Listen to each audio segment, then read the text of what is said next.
dewan dan pandang, insyaAllah kita bawa mic ustaz asli ke, ustaz macam-macam ustaz ada, insyaAllah Ustaz Zul ada, Ustaz Wan Adam ada, macam-macam ustaz ada, boleh nyanyi mudah-mudahan.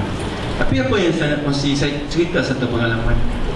Sebab saya tak boleh nak takrif masalah iman yang saya rasa hari ini bagaimana, saya tak tahu nak cakap. Saya rasa barangkali terlalu sedikit. Tapi kalau saya boleh kongsi, zaman dulu saya cerita masa Alifa ni, dia habis musim, dia akan ada konsert reunion. Konsert reunion akan dirakam pada 31 Ogos setiap tahun, selepas malam sambutan Ambang Merdeka di KLCC. Tuan-tuan tahu berapa ramai orang datang sebab nak tengok orang kita tu, tuan-tuan? Orang Johor, juara tu. Saya tak nak sebut nama dia, Min bukan nama sebenar. Tuan-tuan tahu kan? Orang Kulat. Kenal kan? Oh, tapi tuan-tuan tak tengok TV, betul lah. Alhamdulillah. Dia baca Quran dan semua, Alhamdulillah. Min ni, bila dia jadi juara, dia mencetuskan satu fenomena yang hebat. Sehingga Tok Imam pun kenal siapa Min. Ustaz pun kenal siapa Min. Kalau tanya juara lain, dia orang tak kenal. Tapi Min dia orang. Bila Min ni jadi juara, dia buat konsert reunion. Apa berlaku, tuan-tuan? Konsert reunion, kami musician datang pukul 12 untuk soundcheck. Mim dan rakan-rakan akan datang pukul 2. Saya datang. Seawal jam 12 saya tengok ada makcik, ada pakcik, ada abang, kakak sampai cucu cicit. 4 generasi bentang tika macam ni. Kain saprah pun ada, tuan-tuan. Nak duduk depan barikade besi tu sebab nak tengok Mim secara dekat. Lepas tu azan Zuhur dekat je, tuan-tuan, Masjid Asy-Syakiri KLCC. Saya tengok, saya dah sebut tuan-tuan, solat jamak, tuan-tuan jangan tanya saya. Saya masa tu jamak. Ni yang depan ni, saya tengok ada 4 generation tak berganjak. Bukan nak cerita mereka ni, tak. Saya nak beritahu apa jadi pada keadaan tu bila kita taksub, kita suka melebih-lebihkan hiburan dalam hidup. Mereka tak solat. Saya sangka lagi baik, ini musafir kot datang dari jauh tu nak tengok Mim. Waktu asar tak solat juga, tuan-tuan. Makin ramai. Sehingga kita mula konsert pada pukul 9. Ada 4 waktu yang fardu daripada pukul 12 sampai pukul 9. Saya tengok ramai buat tak tahu, tuan-tuan, termasuklah yang umur separuh abad. Pada masa tu saya tak solat. Saya tengok pun macam tak ada rasa kesan sangat. Tapi bila saya berubah, pertama sekali ini benda yang saya ingat. Saya kata, bayangkan Nabi sebut dalam satu hadis riwayat Muslim daripada Abu Hurairah radhiyallahu anhu, barang siapa mengajak kepada kebaikan, maka bagi dia ganjaran kebaikan tersebut tanpa dikurangi sedikit pun pahala orang yang buat. Tetapi bayangkan kalau orang tu Nabi sebut mengajak kepada kemungkaran, kemaksiatan, maka dia pun dapat dosa. Saya nak suruh tuan-tuan kali dengan 60,000 yang datang tu kalau semua tak solat. Saya nak suruh tuan-tuan kali dengan 3.4 juta yang tengok pada hari raya pertama konsert Alifa Reunion ni ditayang di TV tersebut.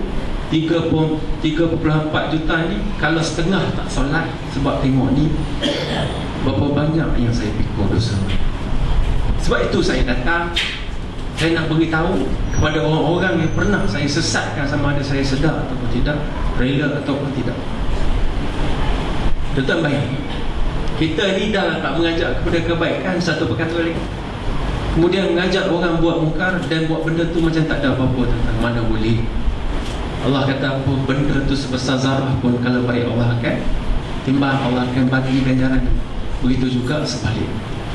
Sebab itu benda yang mula-mula saya buat, pertama sekali saya balik kepada pangkal jalan ni, saya mengaji apa yang saya mampu. Benar kata tuan moderator dan orang yang kirim SMS, memang tak layak tadi. Tapi tuan-tuan kena ingat, sebelum saya bagi mic balik kepada tuan moderator ni, siapa nak pergi dakwah dengan Mak Jebon ni, tuan-tuan? Tuan-tuan buat program Imarah Masjid dan Surau, betul? Siapa yang datang, tuan? Bukan tuan-tuan ibu-ibu yang berimannya juga. Ada tuan-tuan nampak mak rock yang pakai seluar ketat dan baju rock, baju Metallica datang sini? Ada tuan-tuan nampak? Tak datang, tuan-tuan. Betul kan? Yang datang ni muka tuan-tuan yang beriman ni juga, insya-Allah. Kalau surau ni 10 tahun muka tuan-tuan dah mari. Siapa nak pergi kat Jepun tu? Saya lah orangnya tu. Ramai lagi hati-hati hijrah. Mereka lah yang jadi jambatan kepada masyarakat untuk bawa mereka ni semula kembali dimarahkan masjid dan surau, seterusnya minat untuk datang kuliah agama. Sebab itu kita kena beri banyak-banyak syukur kepada Allah. Sebab hari ini Allah buka hidayah, beri hidayah kepada ramai orang yang ada pengaruh dalam masyarakat dalam bidang masing-masing. Sebab mereka ini jambatan. Dan mudah-mudahan atas sebab itu maka lebih ramai lagi orang yang akan mendapat rahmat dan pertolongan daripada Allah Subhanahu wa taala. Wallahu taala alam. Alhamdulillah, kita dah mendengar penjelasan daripada saudara Sam, dan saya teringat pesanan Ustaz Haryanto semasa dia berada di surau ni, iaitu dia cakap dalam apa bidang pun yang kita ni pandai, dalam apa acara pun yang kita ni hebat, ingat misi kita ialah berdakwah. Kita pandai menyanyi, berdakwahlah dengan cara menyanyi. Kita pandai main muzik, berdakwahlah dengan cara main muzik. Tapi dapatkanlah nasihat daripada ustaz, daripada alim ulama, bagaimana untuk berdakwah dengan apa kepandaian yang kita ada. Pandai masak, dia cakap berdakwahlah dengan cara masak. Jadi maknanya pintu dakwah, misi dakwah ini adalah misi semua orang. Selagi dia mengaku diri dia Muslim, selagi dia mengaku diri dia mukmin, dia tetap akan membawa misi dakwah. Kita tak boleh biarkan dakwah ni kepada Ustaz Muhammad Rifki tu. Penat lah dia. Banyak tempat dia nak pergi sampai tak kelarat dia nak pergi.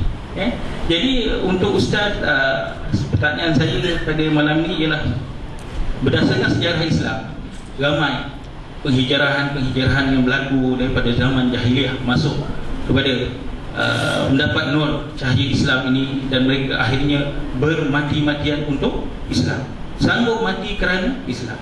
Jadi sejarah-sejarah ni yang perlu kita kenang. Jadi kita harap dapatlah Ustaz menerangkan sedikit tentang sejarah-sejarah penghijrahan balik kepada fitrah manusia, insyaAllah. Assalamualaikum warahmatullahi wabarakatuh. Bismillah walhamdulillah wassalatu wassalamu ala rasulillah wa ala alihi wa sahbihi wa man tabi'ahu wa la amma ba'd. Terima kasih kepada sahabat saya Fadil Tuan Haji Osman yang saya kasihi, saudara Syam yang pertama kali sekali saya jumpa pada hari ini. Tadi saya dengar suara beliau dalam radio Hakim. Alhamdulillah, dah ambil dah ilmu kat situ.